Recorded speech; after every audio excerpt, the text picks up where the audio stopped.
You can see it before you understand it. A castle rising above Long Island like a promise. Stone towers, perfect symmetry, manicured gardens that look too flawless to be real. Oheka Castle doesn't feel like a house. It feels like a scene that was designed to make you believe in something. Romance, success, permanence. The kind of place where you expect a slow violin to start playing the moment the sun hits the windows. But here's what makes Oheka so strange. The beauty is not the mystery. The beauty is the disguise. Because behind this fairy tale image is a very human story about longing, about being left out, about building something so grand it forces the world to look at you, even if the world never truly lets you in. Oheka Castle was not just a dream home, it was a strategy, a shield, a stage, and possibly the most expensive way a person has ever tried to solve one quiet problem: loneliness. This documentary isn't a ghost story, it's something more uncomfortable. It's the story of how a mansion can be built as a love letter to an idea, belonging, and how reality eventually collects the bill. Because castles like this don't only cost money, they cost time, attention, energy, pride. They cost the owner's peace. Oheka's name itself sounds like a fantasy, like a made-up kingdom, but it's actually a clue. It's a signature, compressed into a word, a person's identity turned into architecture, stamped onto the landscape as if to say, "Remember me." You don't build something like this just to relax on weekends. You build it when you're trying to rewrite your story. And that's the core question we're chasing today. What was the lonely goal hiding underneath all this perfection? Some people will tell you it was about status, winning the social game, outshining rivals, proving success. That's true, but it's not deep enough, because status is just the surface language of something older, the need to be chosen, to be welcomed, to be safe inside a world that keeps finding ways to remind you you're not fully invited. Oheka Castle looks like a fairy tale estate, but its real foundation is emotion, ambition mixed with vulnerability. And once you see that, every hallway feels different, every garden path feels like a sentence someone wanted the world to read. So let's begin where the fairy tale usually starts, with a man who decided a normal life wasn't enough, and a castle might finally fix what people never could. Before Oheka Castle was a wedding dream, it was one person's answer to a lifetime of pressure. The man behind it was Otto Hermann Kahn, powerful, wealthy, sharp, and endlessly observed. On paper, he was everything the era respected: an elite financier, a cultural patron, a man whose decisions moved entire industries. But in real life, he was also something the era punished: different. He lived in a world where the right families belonged automatically, where invitations, reputations, and acceptance were inherited like eye color. And if you weren't born inside that circle, you could become rich enough to buy half the island and still feel like a guest standing at the edge of the ballroom. That kind of social barrier does something to people. Some accept it, some resent it, and some try to build their way through it by creating a place so magnificent that the gatekeepers have to come to them. This is where Oheka begins, not as a romance, but as a calculation built out of emotion. Because money can't force love, but money can build a stage where love looks possible. Money can create a world where you appear untouchable. And if you can't be fully welcomed into the old world, you can create a new one that resembles it, only bigger, cleaner, more perfect, more undeniable. Kahn's taste wasn't accidental, it was deliberate.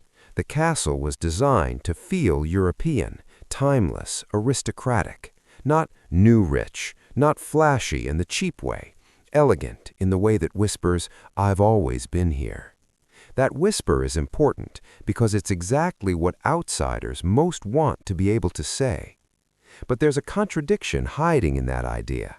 When you build a life to prove something, you don't get to rest inside it. You have to maintain the proof. You have to keep performing. And the bigger the performance, the more exhausting it becomes. So imagine the internal pressure to build a place that convinces people you belong while secretly fearing that nothing you build will ever be enough. Not the stone, not the gardens, not the parties, not the art on the walls, because the thing you're chasing isn't visible, it's a feeling. And that's why Oheka matters. It's not just a mansion story, it's a human story disguised as architecture. A story where success is real, but satisfaction is always just slightly out of reach. When Oheka was rising, it wasn't rising for comfort, it was rising to send a message. And every message has a target, the world that decides who counts. Next, we have to enter the era that made a castle like this seem not only possible, but necessary. Because Oheka wasn't built in calm times, it was built in a moment when America was obsessed with appearing invincible. There was a time when wealth didn't just buy luxury, it bought a narrative. In the early 20th century, the ultra-rich weren't simply collecting properties, they were collecting legitimacy. They were building monuments to certainty, as if stone and symmetry could promise that nothing would ever change. This was the era of perfect living, perfect etiquette, perfect gardens, perfect parties, perfect marriages, perfect family images.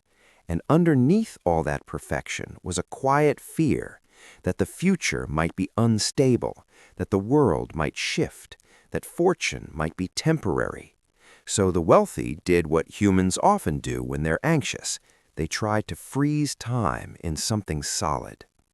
That's why castles, estates, and palaces exploded across places like Long Island. These homes weren't just residences, they were anchors. Their size was the point, their permanence was the point. When you build something that looks like it will outlast centuries, you're telling yourself a comforting lie that you're safe. Oheka Castle fits this moment like a gemstone fits a ring. Everything about it screams control. The height, the symmetry, the Dardan geometry, the dramatic approach. It was built to be seen from far away, like a crown on a hill. Because in that era, being seen correctly mattered as much as being rich. But here's the thing, perfection is a hungry concept. The moment you try to live inside it, it starts asking for more. More staff, more maintenance, more presentation, more events, more proof. You don't just own a place like Oheka, you feed it constantly. And if you're building it to impress people who don't easily approve, the hunger becomes endless. This is where the love mansion idea begins to take shape. Not romantic love in the movie sense, but a deeper love, the desire to be admired, to be accepted, to be chosen by society. For many people, being loved means being included, and in the world of old money, inclusion is a currency.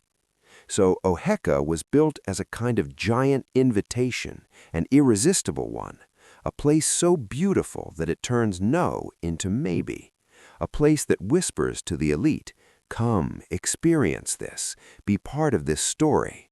If you come to my castle, you're admitting I belong. And that's the lonely goal hiding inside the stone, to create a world where rejection can't reach you. If they won't welcome you into their world, you build a world that makes them want to enter yours. But the mansion isn't just a symbol, it's a machine. And to understand why the fairy tale eventually cracks, we have to see how Oheka was built not just with taste, but with systems, hidden systems, the kind that make old money look effortless. From the outside, Oheka looks like pure fantasy. Towers, grand staircases, gardens that seem to belong to royalty. But inside, the castle was designed with something colder than fantasy, efficiency. Great estates weren't only beautiful, they were engineered, and the trick was always the same, make luxury feel effortless by hiding the effort. That meant staff paths separate from guest paths, work happening behind doors that never opened in polite company, sound controlled so footsteps and clatter didn't interrupt the illusion, rooms arranged not just for comfort but for flow, how guests entered, how they moved, what they saw first, what they never saw at all. In a castle like Oheka, the visible world is only half the building. The other half is the invisible world, the service world. That world is where perfect is manufactured. Imagine the quiet discipline required to keep an estate like this looking untouched. Curtains always falling in the right way, flowers always placed as if nature did it herself, table settings aligned like a photograph, floors polished to mirror a person's face, meals arriving at the exact moment a conversation reaches a pause. That level of precision isn't magic, it's labor, organized and hidden. And here's where the emotional story deepens. The owner isn't only building a house, he's building a reality. A controlled reality where nothing embarrassing happens, nothing unplanned appears, nothing breaks the spell. Because people who feel insecure about belonging often become obsessed with control. They can't control how society judges them, but they can control the world they create. So Oheka becomes a controlled universe, a place where the owner can host power, art, culture, music, where he can set the tone, set the rules, set the image. And in that universe, he is not a guest, he is the center. But there's a cost to that kind of control. It makes the place feel flawless, yes. It also makes it feel distant, like a museum of the owner's dreams, like a performance that never truly ends. That's why people walk through historic mansions and feel two emotions at once, awe and sadness. Awe at the beauty, sadness at the emptiness. Because perfection is impressive, but it's rarely warm. Oheka's rooms were built to impress eyes before they comfort hearts. Everything is scaled to grandeur, spaces that make one person feel small, even if that person is the owner.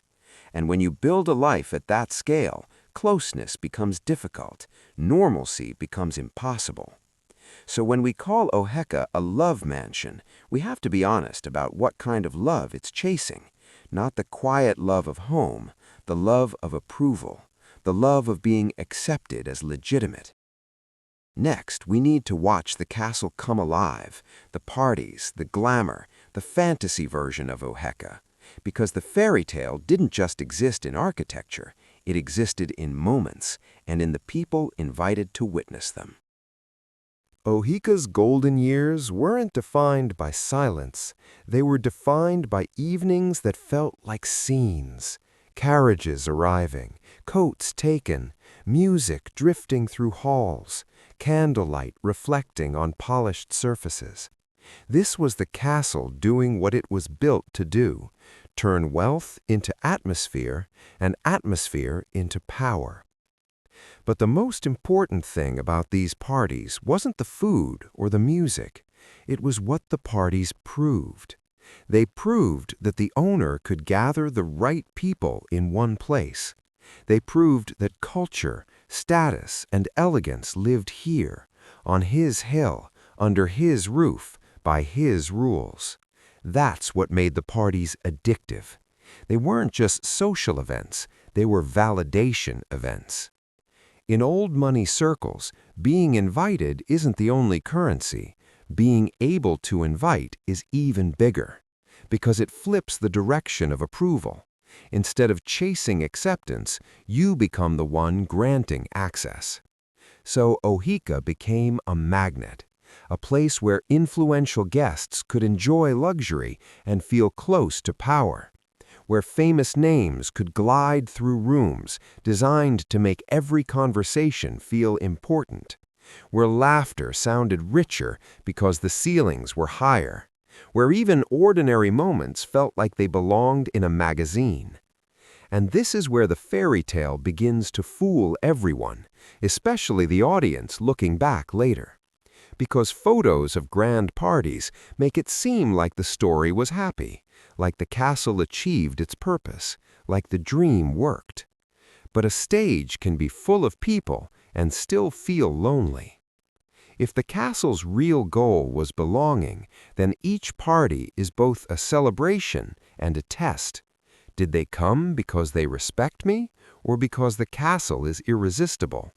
Did they come for me, or for the story they get to tell afterward? That question eats at people, especially people who've lived long enough to know that social circles can be polite while still being cruel. They can smile while keeping you at arm's length. They can enjoy your hospitality while never fully granting you the thing you want most, the feeling that you're truly one of them. So the castle becomes a loop. To feel accepted, you throw the perfect party. To throw the perfect party, you need the perfect staff, the perfect decor, the perfect schedule. And to justify all of it, you need the next party, the next gathering, the next proof. The audience sees glamour. The owner often feels pressure. And then there's the romantic myth, the one modern viewers love most. Because today, Oheka is famous as a wedding dream. It feels like a place built for love. But the love Oheka was originally built around wasn't a couple's story. It was the owner's longing to be seen and to be safe from exclusion. Next, we have to talk about the lonely goal directly, because it's the key that unlocks everything else. Oheka wasn't built to hide secrets in the horror sense. It was built to hide a feeling. Let's name it plainly. Oheka Castle was a masterpiece of beauty built around an emotional ache. The lonely goal wasn't simply status. Status is too simple, too shallow, too easy to mock. The lonely goal was deeper, to build a world where you could never be dismissed again, to create a place so undeniable that it forces respect, whether respect is freely given or not. If you've ever been the person who felt like an outsider, you understand the temptation. You tell yourself, if I become successful enough, if I become impressive enough, if I become perfect enough, then I'll finally feel secure. Then no one can treat me like I don't belong. So you chase a version of love that looks like admiration, and you chase admiration with scale. Oheka's scale is what makes it emotional, because it's not rich, it's almost desperate in its ambition. It's the kind of building that feels like it's trying to solve a problem that can't be solved with architecture. And that's why the castle is both beautiful and heartbreaking. Because even if society applauds the castle, society still has the power to withhold warmth. They can attend the party while still keeping the owner emotionally outside the circle. The tragedy isn't that the castle failed to impress. The tragedy is that impressing people doesn't always heal the thing that made you want to impress them. In that way, Oheka becomes a mirror. It shows what happens when we build our identities around external approval. It shows how quickly I want to be loved can become I need to be admired, and how admired still doesn't feel safe. Because admiration is fragile. It can disappear the moment the money shifts, the era changes, the culture moves on. And when your whole world is built on being admired, that fragility becomes terrifying. So even at the height of success, the dream is quietly unstable, not because the owner did something wrong, but because the goal is impossible. You can build the perfect estate. You can't build guaranteed belonging. And this is where reality starts preparing its entrance, not with scandal, not with ghosts, with something colder and more powerful than either: economics, time, changing tastes, a world that no longer needs castles to believe in itself. Before the collapse, though, we need to understand what Oheka represented to the era. Because it wasn't only the owner's dream, it was America's dream, big, shining, confident. And America's dreams can turn overnight.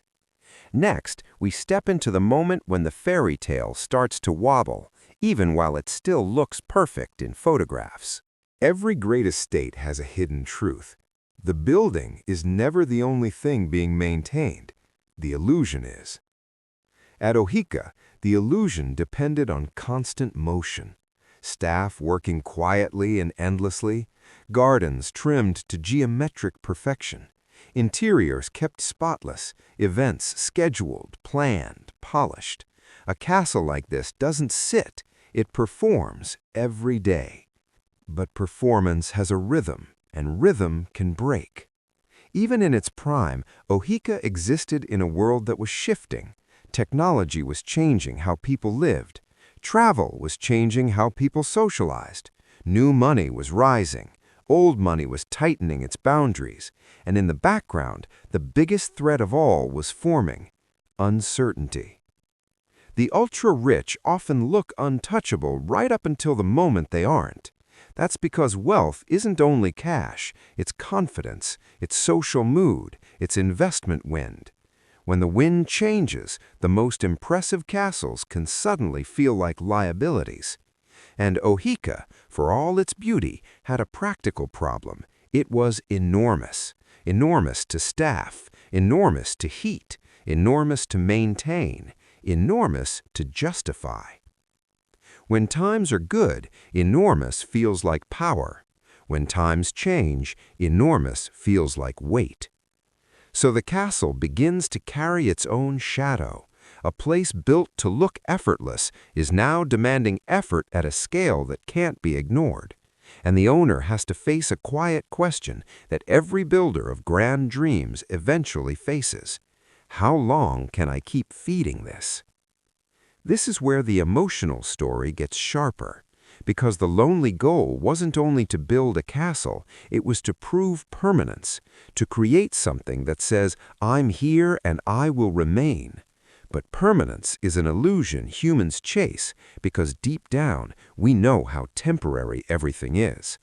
A castle feels permanent, a culture is not.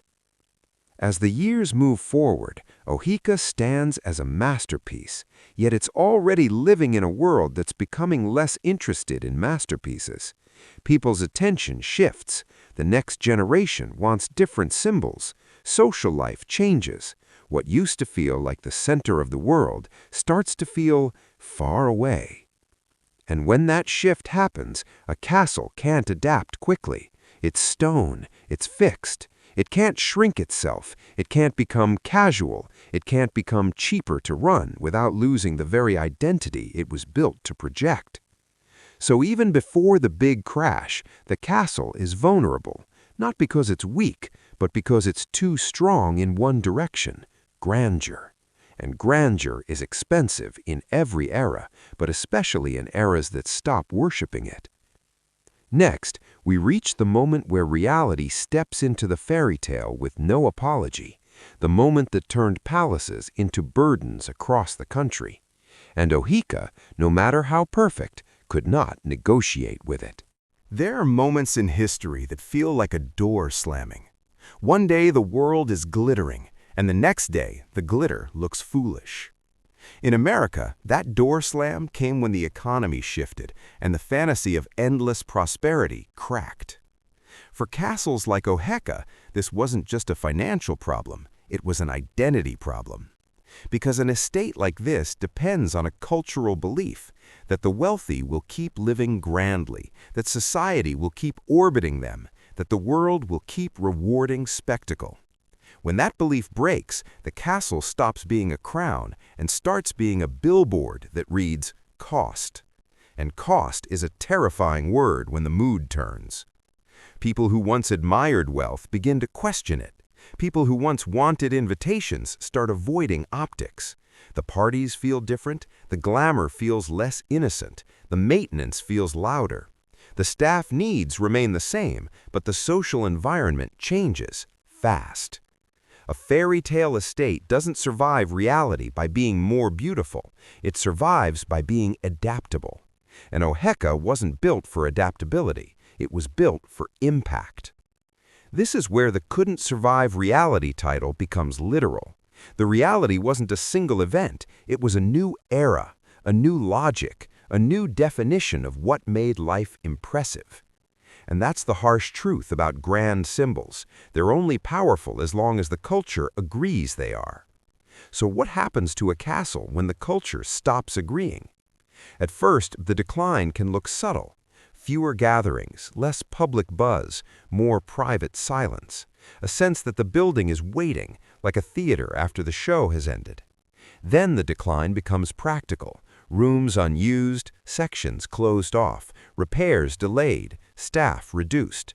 And slowly the building's meaning shifts. It starts to feel like a relic instead of a statement. This is the part of the story people don't like to imagine when they see wedding photos. They see the gardens, the stone, the light, the romance. They don't see the years when a place like this feels too big to justify, too expensive to defend, too tied to a past that no longer exists. And through it all, there's a quiet emotional twist. If the lonely goal was acceptance, then decline feels personal. Because when the castle loses cultural power, it can feel like the world is rejecting you all over again. The dream becomes heavy. Next, we follow Oheka through the period that turns many estates into legends, not because they're thriving, but because they're fading. This is where we see how a fairy tale can become an echo. When a place is built to host life, music, conversation, movement, silence feels like the most brutal ending. In a castle like Oheka, silence isn't just quiet, it's absence. It's the sound of a purpose evaporating. The estate doesn't collapse overnight like a movie. The real decline is slower, and that's what makes it haunting. The rooms remain beautiful, but beauty without use turns eerie. The gardens can still bloom, but blooming without an audience feels like nature performing for no one. And here's what's strange. A castle can be physically intact while emotionally abandoned. Over time, the building becomes more memory than life. People talk about what it used to be. They tell stories. They share photos. They romanticize. That romanticizing is part of how humans cope with loss. We turn it into mythology, because mythology hurts less than reality. But the reality is practical. A castle like Oheka is an enormous expense. Even in good times, it demands constant care. In lean times, it becomes a burden that can destroy the very legacy it was supposed to preserve. So the estate moves through a phase that so many historic mansions share, the in-between, not alive, not fully dead, maintained just enough, used sometimes, spoken about often. It becomes a symbol of the past, something people admire from a distance but hesitate to fully commit to. And that phase is dangerous, because in-between creates neglect, and neglect is how great buildings die. There's a psychological shift, too. When the castle was new, it was the future. When it starts fading, it becomes a reminder. Even the biggest dreams can expire. People stop seeing it as invincible. They see it as vulnerable. And once a place becomes vulnerable in the public imagination, it begins attracting a different kind of attention, curiosity, rumor, nostalgia, even opportunism. The irony is sharp. The castle was built to secure permanence, but permanence isn't guaranteed by scale. It's guaranteed by relevance, and relevance is the one thing a building can't buy. This is where modern viewers accidentally misunderstand Oheka. They assume it was always meant to be a romantic fairy tale place. But the Romance era, the weddings, the photos, the dream venue reputation came later. That's the second life. The first life was ambition. The second life is nostalgia. And nostalgia is a complicated kind of love. It's softer, but it's also sadder. It's love for something that's already gone. Next, we reach the moment when the castle must choose, disappear like so many others, or reinvent itself, because reinvention is the only way a fairy tale survives reality. For historic estates, there's a brutal fork in the road. Either the building becomes useful again, or it becomes a story people tell while it decays. Oheka's survival depends on something that the original builder couldn't fully control: public demand. Not the demand for castles as status symbols, but the demand for castles as experiences. This is where the modern era changes everything. People may not need a castle to prove belonging anymore, but they crave moments that feel cinematic. They crave beauty they can step into. They crave places that look like a dream, because daily life often doesn't. And that craving becomes Oheka's second chance. The castle begins to shift from private world to public destination. And with that shift comes a strange transformation. The lonely goal becomes less lonely. The castle becomes a place where other people's love stories take center stage: weddings, anniversaries, celebrations, proposals. The very building once created to secure one man's acceptance becomes a backdrop for thousands of people chasing their own version of belonging. That is both poetic and unsettling, because it means the castle survives by becoming what it was not originally built to be: not a fortress of legitimacy, but a factory of moments. And moments are profitable if you can sell them, if you can maintain the dream, if you can keep the fairy tale looking untouched. So the castle's reinvention requires something similar to its original life: hidden systems, staff, maintenance, illusion. The difference is that now the illusion is sold to the public. A wedding guest doesn't need to know how much effort goes into making the lawns look like velvet, the rooms look timeless, the lighting looks cinematic. They just need to feel like they stepped into a fairy tale. And if they feel it, they photograph it. And if they photograph it, the castle becomes viral in the old sense: word of mouth, reputation, desirability. This is how historic buildings survive now, by turning heritage into a product people can emotionally consume. But reinvention has a risk. The castle becomes famous for romance, and romance is fragile. It depends on trends, tastes, economy, social media aesthetics. A venue can be hot for a decade and then fade. And if the building becomes dependent on being fashionable, it's vulnerable again. So Oheka's survival is a balancing act. Keep the heritage authentic enough to feel real, but polished enough to feel magical. Keep the dream alive without turning it into a theme park. Next, we need to talk about why Oheka is so irresistible to a female audience especially, because it's not only about beauty, it's about the emotional fantasy built into the stone, the fairy tale that says love can make life feel complete. There's a reason Oheka Castle doesn't just attract history lovers. It attracts dreamers. The estate is almost designed to trigger a very specific emotion. What if my life could feel like this? That emotion is powerful, especially for people who romanticize places, aesthetics, and stories. Oheka doesn't just look luxurious, it looks like a promise. It looks like the kind of place where the world finally slows down long enough for a person to feel chosen. That's the female-friendly core of the Oheka story. The fairy tale estate isn't just pretty, it's emotionally symbolic. It represents the idea that love, beauty, and meaning can be built, that the right place can transform the way life feels. But here's the twist. Oheka itself was born from the same fantasy, just in a different form. The builder wanted the world to feel transformed around him. He wanted the castle to change how people saw him. He wanted architecture to do what human society sometimes refuses to do: grant acceptance. So when modern couples get married at Oheka, they're participating in a newer version of the same emotional logic. They're saying, this setting will make our story feel bigger, more real, more permanent. They're not wrong. Place affects emotion, but place is still a stage. The relationship is the reality. That contrast is what makes the title "Couldn't Survive Reality" so sharp. because the fairy tale is always trying to outpace reality.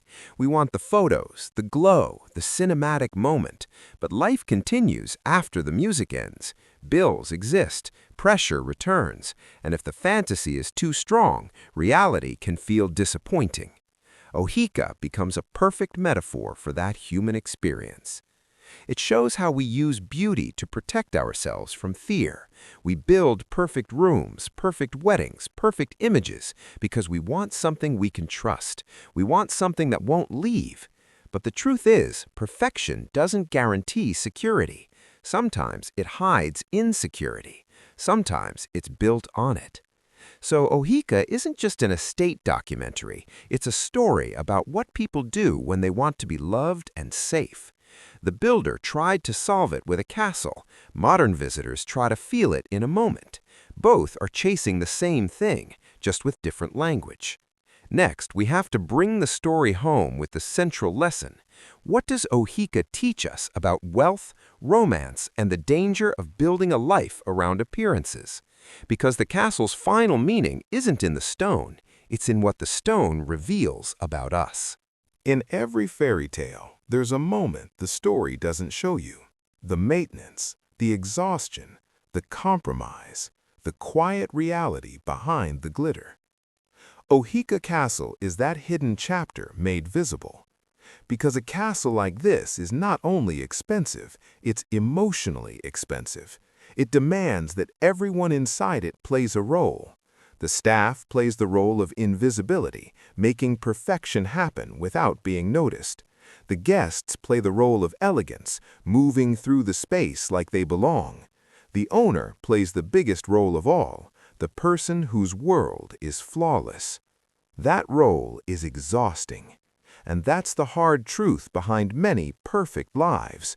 The more you invest in appearing perfect, the less space you have to be human. You become a curator of yourself. You start living for the audience, even when the audience is invisible. In Oheka's original life, the audience was high society. In Oheka's modern life, the audience is the camera, social media, wedding albums, expectations. Different era, same pressure. So when we say the most beautiful love mansion, we should admit the shadow inside that phrase. Beauty is not the same as warmth.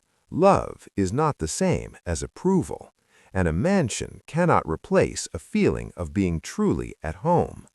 That's the lonely goal again, resurfacing, the desire to build a home that can't be rejected. But home is a relationship, not a building. Home is what happens when you're safe to be imperfect. A castle isn't safe for imperfection. A castle is a symbol, and symbols demand consistency. This is why Oheka's story resonates even with people who will never step on its grounds, because everyone understands the pressure to look okay, to seem successful, to perform happiness, to build a life that convinces others and ourselves that we're fine. Oheka just does it at a scale so extreme it becomes obvious. So the real cost isn't only the money, it's the emotional dependency on an image. When your identity becomes tied to a perfect thing, you become afraid of losing it, and that fear can quietly shape your entire life.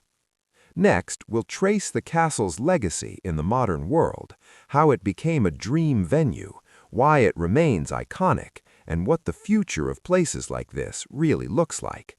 Because the last question is simple. Does Oheka survive because the fairy tale is true, or because people still need to believe it is? Oheka's modern identity is almost the opposite of its origin story. It began as one man's private statement, an engineered world of elegance meant to force respect. Now it lives as a public dream, an estate people rent, visit, photograph, and remember as the most beautiful day of my life. That second life is powerful. It means the castle didn't die, it transformed. But transformation comes with tension. When a historic estate becomes a venue, it becomes a product, and products are judged differently than legacies. People arrive with expectations, the perfect lighting, the perfect lawns, the perfect photo angles. They don't just want history, they want the feeling of history. They want to step into a story already written. So the castle becomes a kind of emotional service.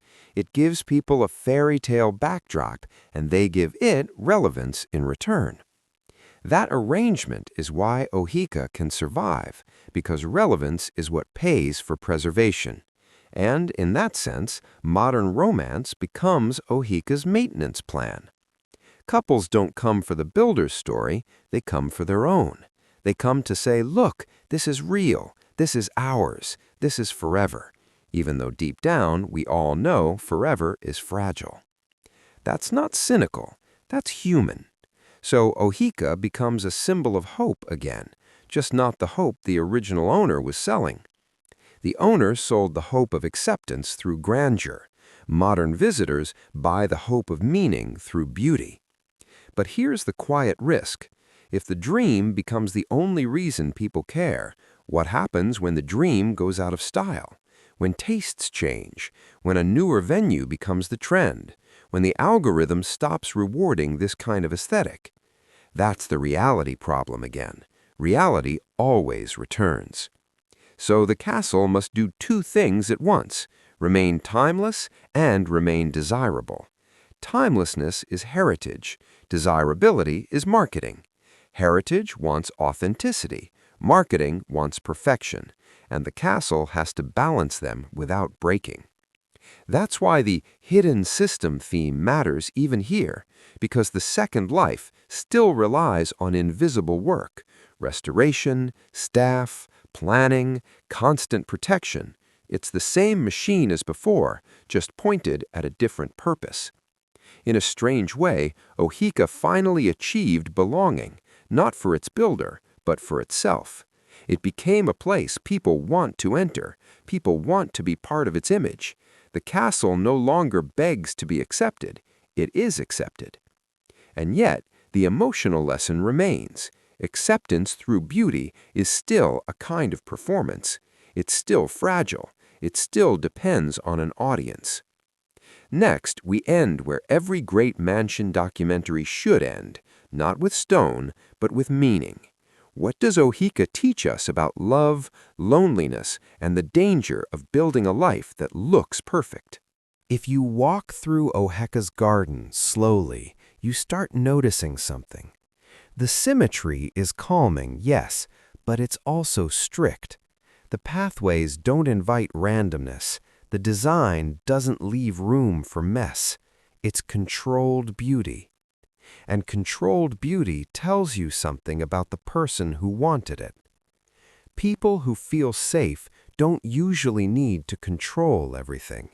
People who feel accepted don't usually need to build monuments to legitimacy. People who feel loved don't need to prove they're lovable. So Oheka becomes a cautionary story, not about wealth, but about what we expect wealth to solve. We often imagine that if we had enough money, life would finally feel secure. But Oheka shows the hidden truth. Money can amplify your dreams, and it can amplify your emptiness too. It can build the stage bigger, but it can't force the audience to love you. It can build walls thicker, but it can't guarantee peace inside them. That's why Oheka is so emotionally compelling, because it's an extreme version of a common human habit, trying to solve an emotional problem with an external object. Some people do it with a relationship, some do it with a career, some do it with fame, some do it with a body transformation, and at the highest level, some do it with a castle. The castle is beautiful, the goal is tragic. But the story isn't hopeless, because Oheka also shows something else: reinvention, survival, the ability of a place and people to find a second meaning after the first one fails.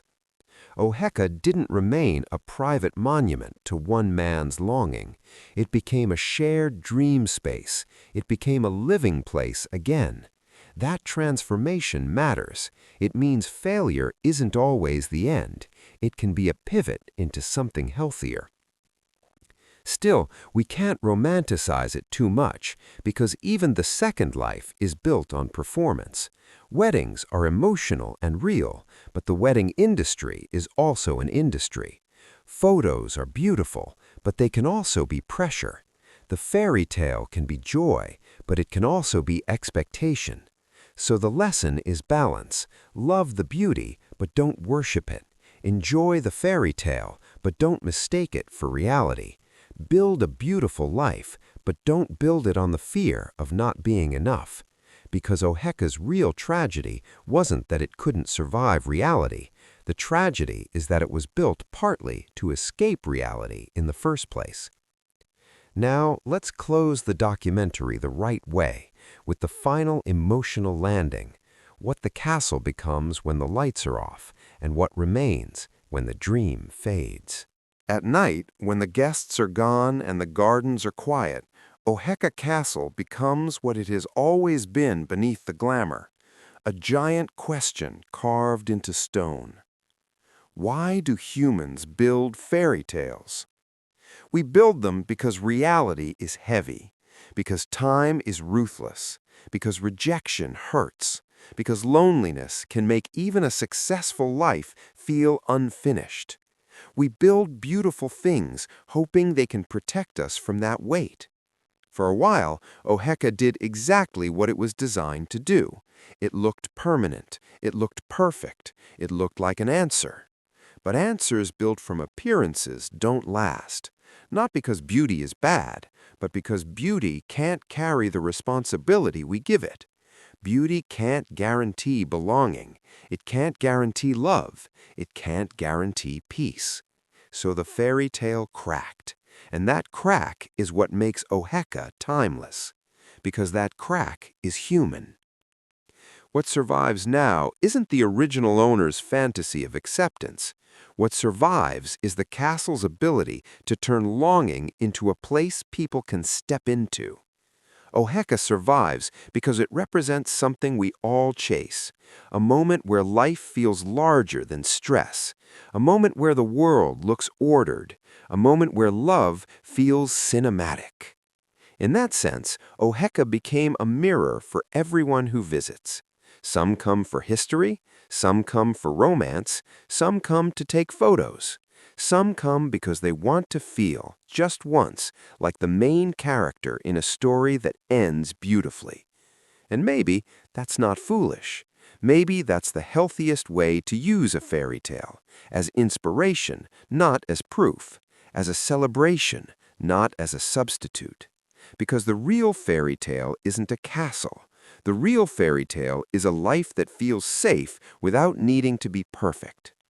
So when you see Oheka Castle, when you see the stone glow at sunset and the gardens look unreal, remember this: the most beautiful places are often built by the most human desires. The desire to be accepted, the desire to be remembered, the desire to make loneliness feel quieter. Oheka was built for a lonely goal, but its legacy became something broader, a reminder that reality always returns, and that the best dreams are the ones we can enjoy without losing ourselves inside them. And that's the true story hiding behind the fairy tale estate that couldn't survive reality until it learned how to become a different kind of dream.